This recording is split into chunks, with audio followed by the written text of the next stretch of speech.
வணக்கம். அதிரடியின் இன்றைய முக்கிய செய்திகள். முதலில் தலைப்புச் செய்திகள்.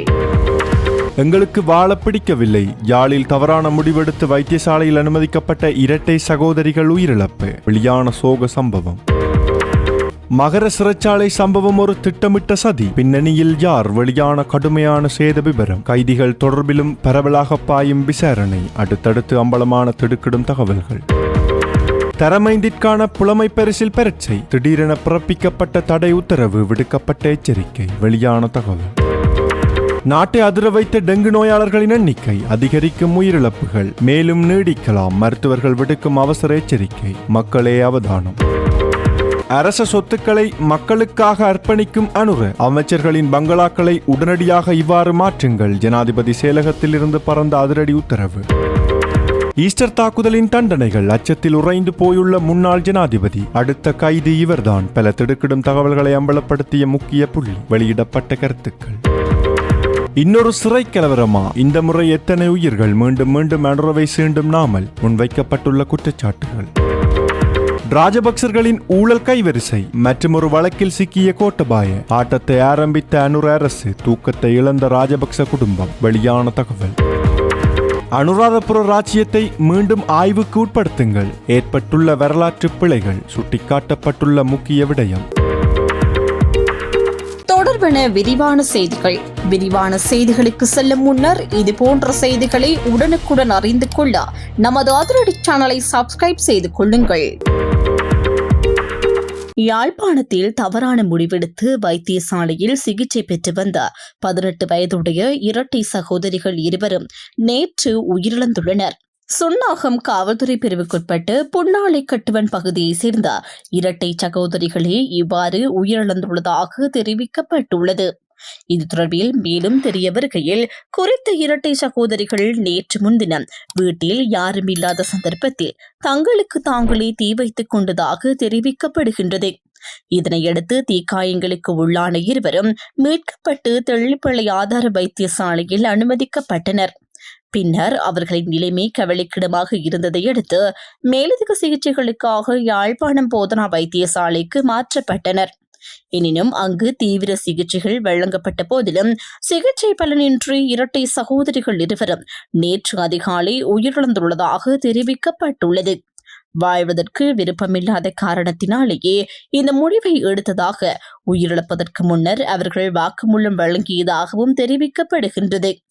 இந்த சம்பவத்திற்கான பின்னணி மற்றும் ஏனைய காரணங்கள் தொடர்பில் சுன்னாகம் காவல்துறையினர் மேலதிக விசாரணைகளை முன்னெடுத்து வருகின்றனர்.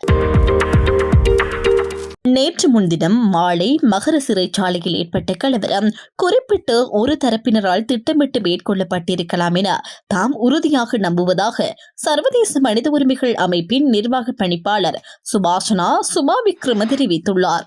நேற்று பிற்பகல் மகர சிறைச்சாலைக்கு நேரில் சென்று அங்குள்ள நிலைமைகளை பார்வையிட்ட பின்னர் ஊடகங்களுக்கு கருத்து தெரிவிக்கும் போதே அவர் இதனை கூறியுள்ளார். இந்த கலவரத்தின் பின்னணியில் அரசாங்கத்திற்கு சங்கடத்தை ஏற்படுத்தும் நோக்கம் இருந்திருக்கலாம் என்று சந்தேகம் காணப்படுவதாகவும் அவர் தெரிவித்துள்ளார். அத்துடன் ஏதோ ஒரு நபர் அல்லது குழுவின் திட்டத்திற்கு அமைய இந்த சம்பவம் இடம்பெற்றிருக்கலாம் என்றும் அவர் குறிப்பிட்டுள்ளார். எனினும் இந்த கருத்துக்கள் தொடர்பில் அதிகாரப்பூர்வ விசாரணைகளின் மூலம் இதுவரை உறுதிப்படுத்தப்பட்ட தகவல்கள் வெளியாகவில்லை. இதேவேளை மகர சிறைச்சாலையின் தற்போது நிலைமையை பார்வையிட்ட போது சிறைச்சாலையின் பல பகுதிகள் கடுமையாக சேதமடைந்துள்ளதை அவதானிக்க முடிந்ததாக சுபாசனா சுபாவிக்ரம தெரிவித்துள்ளார். இதனால் கைதிகளை தொடர்ந்து அங்கு தங்க வைப்பதற்கு பொருத்தமான சூழல் இல்லாத நிலையில் அவர்களை ஏனைய சிறைச்சாலைகளுக்கு மாற்றுவதற்கான நடவடிக்கைகளை சிறைச்சாலை அதிகாரிகள் முன்னெடுத்து வருவதாகவும் அவர் குறிப்பிட்டுள்ளார்.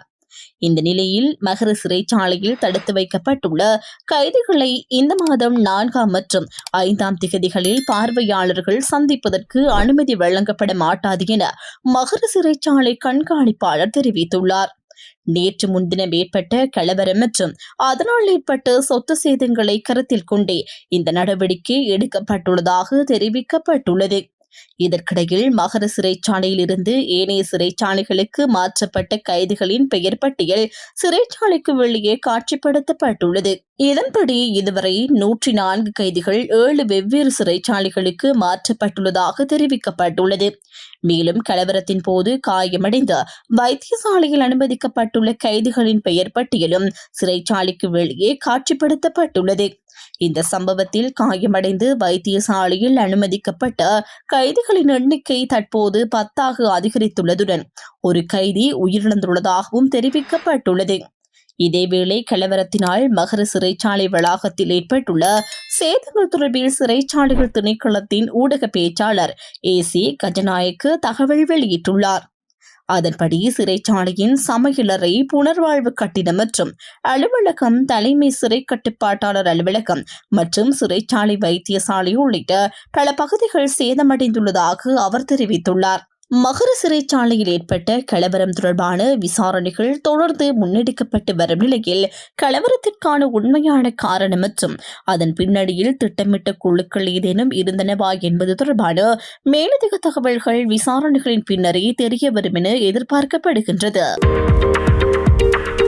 2026 ஆண்டுக்கான தரம் 5 புலமை பரிசில் பரீட்சை எதிர்வரும் 9ஆம் தேதி நடைபெறவுள்ள நிலையில் பரீட்சைகள் திணைக்களம் முக்கிய அறிவிப்பு ஒன்றை வெளியிட்டுள்ளது. அதன்படி தரம் 5 புலமை பரிசில் பரீட்சை தொடர்பான மேலதிக வகுப்புகள், பாடநெறி விரிவுரைகள், கருத்தரங்குகள் மற்றும் பயிற்சி வகுப்புகளை நடத்துவதற்கு எதிர்வரும் 5ஆம் தேதி நள்ளிரவு முதல் தடை விதிக்கப்பட உள்ளது. பரீட்சையின் நடவடிக்கைகள் முழுமையாக நிறைவடையும் வரை இந்த தடை நடைமுறையில் இருக்கும் என பரீட்சைகள் திணைக்களம் தெரிவித்துள்ளது. மேலும் புலமை பரிசில் பரீட்சையில் கேட்கப்படலாம் என எதிர்பார்க்கப்படும் வினாக்களை கொண்டு வினாத்தாள்கள் அச்சிடுவதற்கும் அவற்றை மாணவர்களுக்கு விநியோகிப்பதற்கும் முற்றாக தடை விதிக்கப்பட்டுள்ளது. அத்துடன் பரீட்சை வினாத்தாள்களில் இடம்பெறக்கூடிய வினாக்கள் அல்லது அவற்றுக்கு ஒத்த வினாக்கள் வழங்கப்படும் என கூறி சுவரொட்டிகள், பதாதைகள் மற்றும் துண்டு பிரசுரங்கள் மூலம் விளம்பரப்படுத்துவதற்கும் தடை விதிக்கப்பட்டுள்ளது. மேலும் இவ்வாறான தகவல்களை மின்னணு அல்லது அச்சு ஊடகங்கள் மூலம் வெளியிடுவதற்கும் விளம்பரப்படுத்துவதற்கும் அல்லது அவ்வாறானவற்றை தம்வசம் வைத்திருப்பதற்கும் தடை விதிக்கப்பட்டுள்ளதாக பரீட்சைகள் திணைக்களம் வலியுறுத்தியுள்ளது. இதேவேளை 2026 ஆண்டுக்கான தரம் 5 புலமை பரிசில் பரீட்சை எதிர்வரும் 9ஆம் தேதி நாடு முழுவதும் நடைபெற உள்ளது. இதற்காக நாடளாவிய ரீதியில் 2723 பரீட்சை நிலையங்கள் அமைக்கப்பட்டுள்ளதாக பரீட்சைகள் திணைக்களம் அறிவித்துள்ளது. இந்த ஆண்டின் ஆரம்பம் முதல் இதுவரையான காலப்பகுதியில் நாட்டில் பதிவாகியுள்ள மொத்த டெங்கு நோயாளர்களின் எண்ணிக்கை 86,000 கடந்துள்ளதாக தேசிய டெங்கு ஒழிப்பு பிரிவு தெரிவித்துள்ளது. தேசிய டெங்கு ஒழிப்பு பிரிவு வெளியிட்டுள்ள புதிய அறிக்கையின்படி இந்த ஆண்டில் அதிகளவான டெங்கு நோயாளர்கள் கடந்த ஜூலை மாதத்திலேயே பதிவாகியுள்ளனர். அதன்படி ஜூலை மாதத்தில் மாத்திரம் 29,980 டெங்கு நோயாளர்கள் பதிவாகியுள்ளதாக தெரிவிக்கப்பட்டுள்ளது. இதேவேளை ஆகஸ்ட் மாதத்தின் முதல் 2 நாட்களில் மாத்திரம் 646 டெங்கு நோயாளர்கள் அடையாளம் காணப்பட்டுள்ளதாகவும் தேசிய டெங்கு ஒழிப்பு பிரிவு குறிப்பிட்டுள்ளது.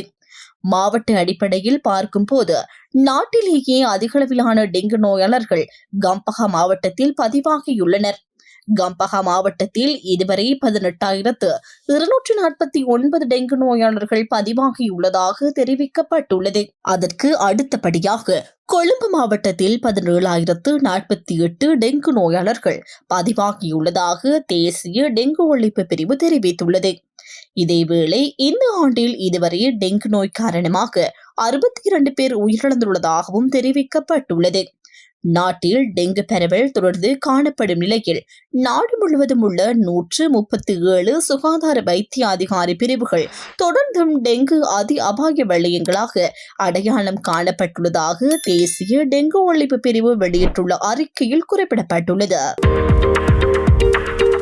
முன்னாள் அமைச்சர்கள் உத்தியோகபூர்வ இல்லங்களாக பயன்படுத்திய பங்களாக்கள் மற்றும் வீடுகளை பொருளாதார ரீதியாக பயனுள்ள நடவடிக்கைகளுக்கு பயன்படுத்துவதற்கான பணிகளை விரைவுபடுத்துமாறு ஜனாதிபதி அனுரகுமார் திசாநாயக்கு அதிகாரிகளுக்கு அறிவுறுத்தியுள்ளார். ஜனாதிபதி செயலகத்தில் நடைபெற்ற அரசு நிர்வாகம், மாகாண சபைகள் மற்றும் உள்ளூராட்சி அமைச்சின் முன்னேற்ற ஆய்வுக் கூட்டத்தில் கலந்து கொண்டு கருத்து தெரிவிக்கும் போதே ஜனாதிபதி இந்த அறிவுறுத்தலை வழங்கியுள்ளார். இந்த கூட்டத்தில் அரசு நிர்வாகம், மாகாண சபைகள் மற்றும் உள்ளூராட்சி அமைச்சின் கீழ் இயங்கும் அரசு நிர்வாக பிரிவு, உள்நாட்டு அலுவல்கள் பிரிவு மற்றும் உள்ளூராட்சி பிரிவு ஆகியவற்றின் செயற்பாடுகள் தொடர்பில் விரிவாக ஆராயப்பட்டுள்ளது. குறிப்பாக இந்த பிரிவுகளுக்காக 2026 ஆண்டு வரவு செலவு திட்டத்தில் ஒதுக்கப்பட்டுள்ள 60,430.4 மில்லியன் ரூபாய் மூலதன செலவினத்தின் கீழ் முன்னெடுக்கப்படும் திட்டங்களின் முன்னேற்றம் தொடர்பில் ஆராயப்பட்டுள்ளது. அத்துடன் 7,226.83 மில்லியன் ரூபாய் மீளா வெள்ளம் செலவினத்தின் கீழ் முன்னெடுக்கப்பட்டு வரும் திட்டங்களின் தற்போதைய முன்னேற்றம் குறித்தும் விரிவாக கவனம் செலுத்தப்பட்டுள்ளது. மேலும் 2027 ஆண்டுக்கான வரவு செலவு திட்டத்தில் முன்வைக்கப்பட வேண்டிய முன்மொழிவுகள் தொடர்பாகவும் இந்த கூட்டத்தில் விரிவாக கலந்துரையாடப்பட்டுள்ளது. இதேவேளை பிராந்திய மட்டத்தில் சமூக மற்றும் பொருளாதார வளர்ச்சியை ஏற்படுத்தும் நோக்கில் தற்போதுள்ள பிரதேச நிர்வாக அலகுகளை அபிவிருத்தி அலகுகளாக மாற்றுவதற்கான திட்டம் ஒன்றை தயாரிக்குமாறு ஜனாதிபதி அதிகாரிகளுக்கு அறிவுறுத்தியுள்ளார். இதன் மூலம் பிராந்திய மட்டத்திலான அபிவிருத்தி நடவடிக்கைகளை மேலும் திறம்பட முன்னெடுத்து செல்வதற்கான கட்டமைப்பை உருவாக்குவதற்கு எதிர்பார்க்கப்படுகின்றமை குறிப்பிடத்தக்கது. சில வாரங்களுக்குள் 2வது பெரிய சிறை கலவரம் இடம்பெற்றுள்ள நிலையில் நாட்டின் சிறைச்சாலை நிர்வாகத்தின் செயற்பாடுகள் தொடர்பில் நாடாளுமன்ற உறுப்பினர் நாமல் ராஜபக்ச அறிக்கையொன்றை வெளியிட்டுள்ளார். இந்த அறிக்கையில் இன்னொரு சிறை கலவரமா, இம்முறை எத்தனை உயிர்கள் என அவர் கேள்வி எழுப்பியுள்ளார். தொடர்ச்சியாக இடம்பெற்று வரும் இவ்வாறான சம்பவங்கள் நாட்டின் சிறைச்சாலை அமைப்பில் ஆழமான கட்டமைப்பு சிக்கல்கள் காணப்படுவதை வெளிப்படுத்துவதாக நாமல் ராஜபக்ச தெரிவித்துள்ளார். மோசமான நிர்வாகம், அலட்சியம் மற்றும் கடும் அழுத்தத்தின் கீழ் இயங்கும் சிறைச்சாலை அமைப்பு ஆகியவையே தற்போதைய நிலைமைக்கு காரணம் எனவும் அவர் குற்றம் சாட்டியுள்ளார். அண்மையில் மகர சிறைச்சாலையில் இடம்பெற்ற சம்பவத்தை ஒரு தனிப்பட்ட நிகழ்வாக மட்டும் கருத முடியாது என தெரிவித்துள்ள அவர், அது சிறைச்சாலை அமைப்பில் காணப்படும் நிறுவன ரீதியான தோல்வியின் வெளிப்பாடு என்றும் குறிப்பிட்டுள்ளார். மேலும் சிறைச்சாலைகள் திணைக்களத்திற்கு இதுவரை நிரந்தர ஆணையாளர் நாயகம் ஒருவர் நியமிக்கப்படாதது ஏனென்றும் நாமல் ராஜபக்ச கேள்வி எழுப்பியுள்ளார். சிறைச்சாலை நிர்வாகத்தை முறையாக முன்னெடுத்து செல்வதற்கு இந்த முக்கிய பதவியில் வலுவான தலைமைத்துவம் அவசியம் என்றும் அவர் வலியுறுத்தியுள்ளார். சிறைச்சாலைகளில் பதற்றமான சூழ்நிலைகள் ஏற்படும் போது கூடுதல் பாதுகாப்பு படையினரை ஈடுபடுத்துவது நிலைமையை தற்காலிகமாக கட்டுப்படுத்த உதவக்கூடும். எனினும் அதன் மூலம் சிறைச்சாலை அமைப்பில் காணப்படும் அடிப்படை பிரச்சினைகளுக்கு நிரந்தர தீர்வை பெற்றுக்கொள்ள முடியாது என நாமல் ராஜபக்ச தெரிவித்துள்ளார்.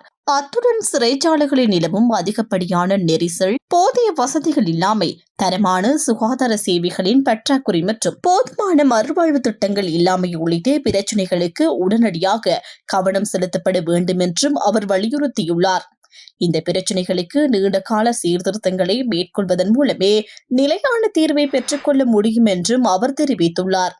சிறைவாசம் என்பது ஒருவரின் சுதந்திரத்தை மட்டுமே கட்டுப்படுத்த வேண்டுமே தவிர அவர்களின் கண்ணியத்தை பறிப்பதாக அமையக்கூடாது என்றும் நாமல் ராஜபக்ச தனது அறிக்கையில் குறிப்பிட்டுள்ளார். எனவே தற்காலிக நடவடிக்கைகளை மட்டும் மேற்கொள்வதை தவிர்த்து சிறைச்சாலை அமைப்பில் நீண்ட காலமாக நிலவும் நிறுவன ரீதியான குறைபாடுகளை கண்டறிந்து அவற்றை சரி செய்வதற்கு அரசாங்கம் விரைவான நடவடிக்கை எடுக்க வேண்டும் என்றும் நாடாளுமன்ற உறுப்பினர் நாமல் ராஜபக்ச வலியுறுத்தியுள்ளார்.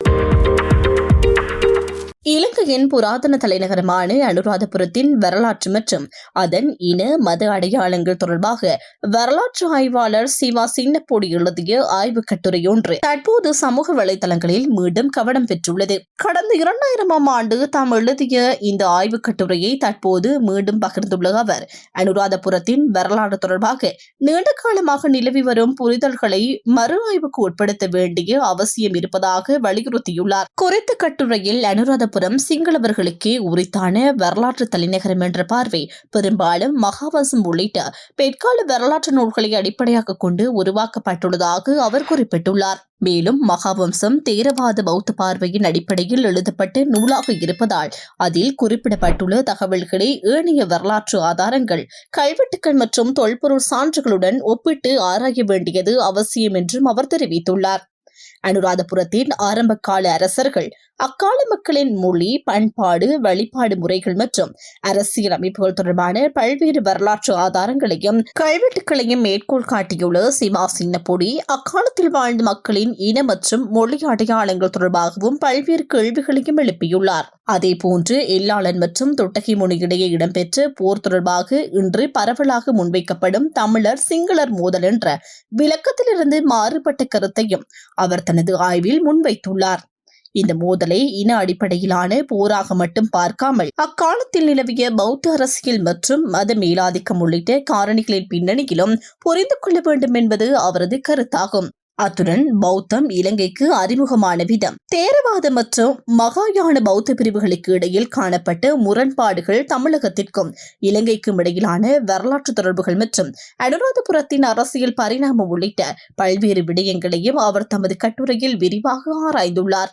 இலங்கையின் வரலாற்றை இன அடிப்படையில் மாத்திரம் அணுகாமல் மதம், மொழி, அரசியல், கல்வெட்டுக்கள் மற்றும் தொல்பொருள் ஆதாரங்கள் உள்ளிட்ட பல்வேறு அம்சங்களையும் கருத்தில் கொண்டு மறு ஆய்வு செய்ய வேண்டிய தேவை இருப்பதாக சிவா சின்னப்பொடி வலியுறுத்தியுள்ளார். குறிப்பாக அனுராதபுரத்தின் ஆரம்பகால வரலாறு மற்றும் அங்கு வாழ்ந்த மக்களின் அடையாளங்கள் தொடர்பாக மேலும் ஆழமாக கல்வியியல் மற்றும் தொல்பொருள் ஆய்வுகள் மேற்கொள்ளப்பட வேண்டும் என்றும் அவர் தமது கட்டுரையில் குறிப்பிட்டுள்ளார். எனினும் அந்த ஆய்வு கட்டுரையில் முன்வைக்கப்பட்டுள்ள கருத்துக்கள் சிமா சின்னப்பொடியின் வரலாற்று ஆய்வு மற்றும் விளக்கங்களாகும். அனுராதபுரத்தின் ஆரம்பகால வரலாறு, அக்கால மக்கள் இன மற்றும் மொழி அடையாளங்கள், எல்லாளன் தொட்டகை முனு போர் உள்ளிட்ட விடயங்கள் தொடர்பாக வரலாற்று ஆசிரியர்கள் மற்றும் ஆய்வாளர்கள் மத்தியில் பல்வேறு மாற்று கருத்துக்களும் கல்வியியல் விவாதங்களும் தொடர்ந்து நிலவி வருகின்றமை குறிப்பிடத்தக்கது. 5 கோடி ரூபாய் தண்டப்பணம் செலுத்தியவருக்கும் மரண தண்டனை விதிக்கப்பட்டுள்ளது. 7.5 கோடி ரூபாய் தண்டப்பணம் செலுத்தியவருக்கும் மரண தண்டனை விதிக்கப்பட்டுள்ளது. அவ்வாறான நிலையில் 10 கோடி ரூபாய் தண்டப்பணம் செலுத்திய தமக்கு அந்த தண்டனை கிடைக்காமல் இருப்பதற்கான வாய்ப்பு குறைவாகவே இருக்கின்றது என முன்னாள் ஜனாதிபதி ஒருவர் நினைத்திருப்பார் என்று மட்டக்களப்பு மாவட்ட நாடாளுமன்ற உறுப்பினர் ஞானமுத்து ஸ்ரீநேசன் தெரிவித்துள்ளார். மட்டக்களப்பில் சனிக்கிழமை நடைபெற்ற நிகழ்வு ஒன்றில் கலந்து கொண்டு கருத்து தெரிவிக்கும் போதே அவர் இவ்வாறு குறிப்பிட்டுள்ளார். அங்கு தொடர்ந்து கருத்து தெரிவித்த அவர், முன்னாள் பாதுகாப்பு செயலாளர் ஹேமஸ்ரீ பெர்னாண்டோவிற்கு மரண தண்டனை விதிக்கப்பட்டுள்ளது. அதனை நினைக்கும் போது வேதனையாகத்தான் இருக்கின்றது. அவரது குடும்பத்தினரும் இதனால் மிகவும் வேதனைப்படுவார்கள். ஆனால் மறுபக்கம் பார்க்கும் போது உயிர்த்த ஞாயிறு தாக்குதலின் போது 269 அப்பாவி மக்கள் கொல்லப்பட்டுள்ளனர். 500க்கும் மேற்பட்டவர்கள் காயமடைந்துள்ளனர். இந்த தாக்குதல் தொடர்பான தகவல்களை அறிந்திருந்தும் அதனை தடுக்க தவறியதற்காகவே அவருக்கு இந்த தண்டனை வழங்கப்பட்டுள்ளது. எனவே ஒரு பக்கம் அவரையும் அவரது குடும்பத்தினரையும் நினைத்து வேதனைப்பட்டாலும் மறுபக்கம் தேவாலயங்களில் வழிபாட்டில் ஈடுபட்டிருந்த 269 அப்பாவி மக்கள் கொல்லப்பட்டதையும் நினைத்து பார்க்க வேண்டும். தனக்குரிய கடமையை சரியாக செய்ய தவறியதன் காரணமாகவே அவருக்கு மரண தண்டனை விதிக்கப்பட்டுள்ளது.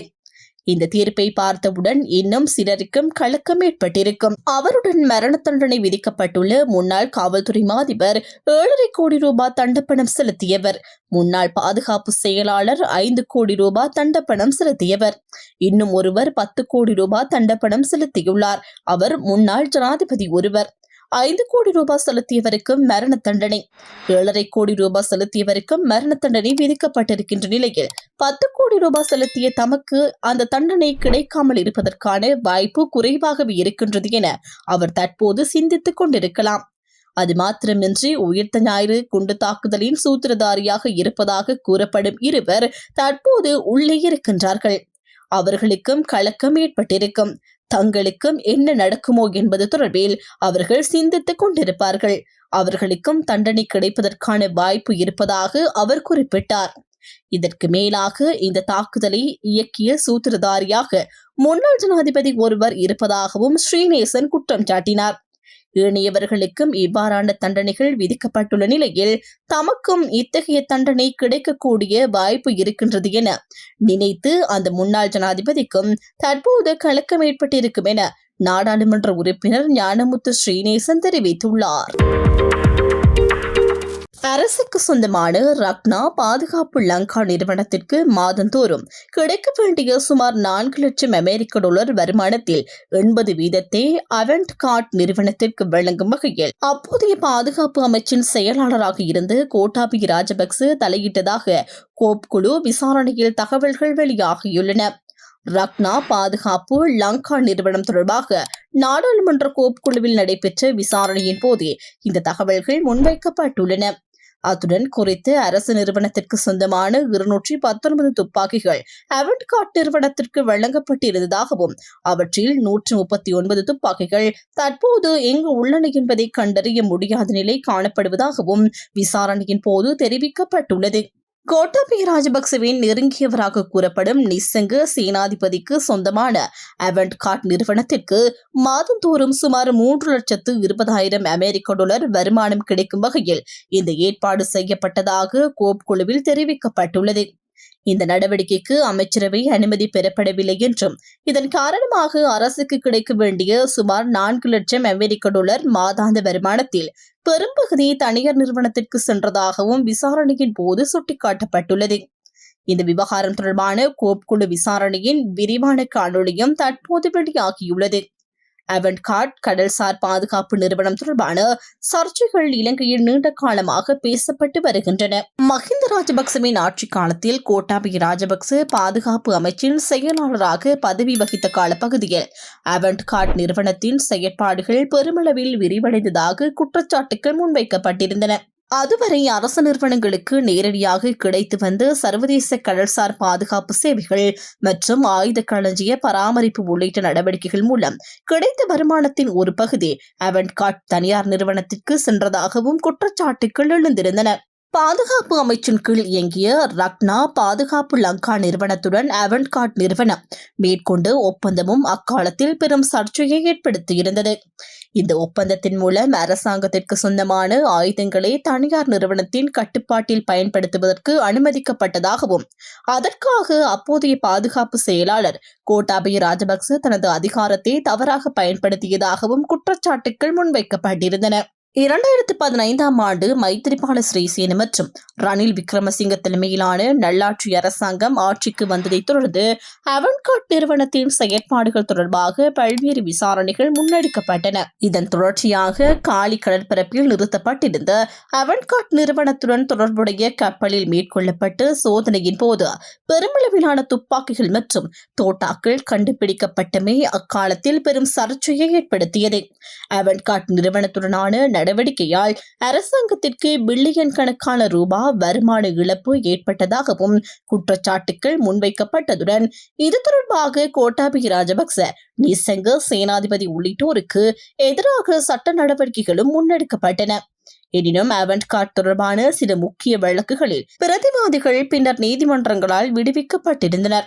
2019 ஆண்டு கோட்டாபய ராஜபக்ச ஜனாதிபதியாக பதவியேற்ற பின்னர் அவென்ட் கார்ட் நிறுவனத்திற்கு எதிராக சட்ட நடவடிக்கைகள் அரசியல் செல்வாக்கினால் தளர்த்தப்பட்டதாக அக்கால எதிர்க்கட்சிகள் குற்றம் சாட்டியிருந்தன.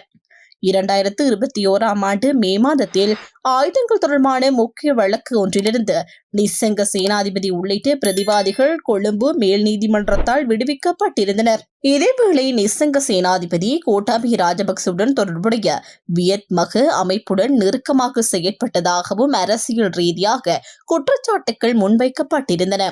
2022 ஆண்டு கம்பஹாவில் நடைபெற்ற தேசிய மக்கள் சக்தியின் கூட்டத்தில் கலந்து கொள்ள சென்ற அனுரகுமார் திசாநாயக்க மீது மேற்கொள்ளப்பட்ட முட்டை வீச்சு தாக்குதலின் பின்னணியிலும் நிசங்க சேனாதிபதியுடன் தொடர்புடையவர்கள் இருந்ததாக மக்கள் விடுதலை முன்னணி அப்போது குற்றம் சாட்டியிருந்தது.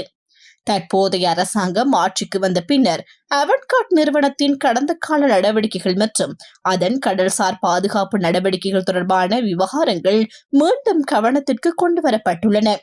அத்துடன் தனியார் நிறுவனங்களிடம் இருந்து சில கடல்சார் பாதுகாப்பு மற்றும் ஆயுத களஞ்சிய நடவடிக்கைகளை மீண்டும் அரச கட்டுப்பாட்டின் கீழ் கொண்டு வருவதற்கான நடவடிக்கைகளும் முன்னெடுக்கப்பட்டுள்ளதாக தெரிவிக்கப்பட்டுள்ளது.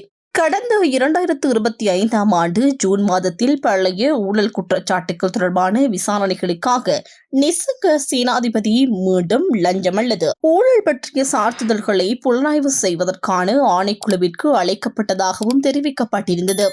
மேலும் அவன்கார்ட் நிறுவனம் தொடர்பான சில சட்ட நடவடிக்கைகளும் தொடர்ந்து முன்னெடுக்கப்பட்டு வந்துள்ளன. இந்த பின்னணியிலேயே தற்போது ரக்னா பாதுகாப்பு லங்கா நிறுவனத்தின் வருமானம் அவன்கார்ட் நிறுவனத்தில் வழங்கப்பட்ட வீதம் மற்றும் அரசுக்கு சொந்தமான துப்பாக்கிகள் தொடர்பான புதிய தகவல்கள் கோப் குழு விசாரணையில் முன்வைக்கப்பட்டுள்ளன.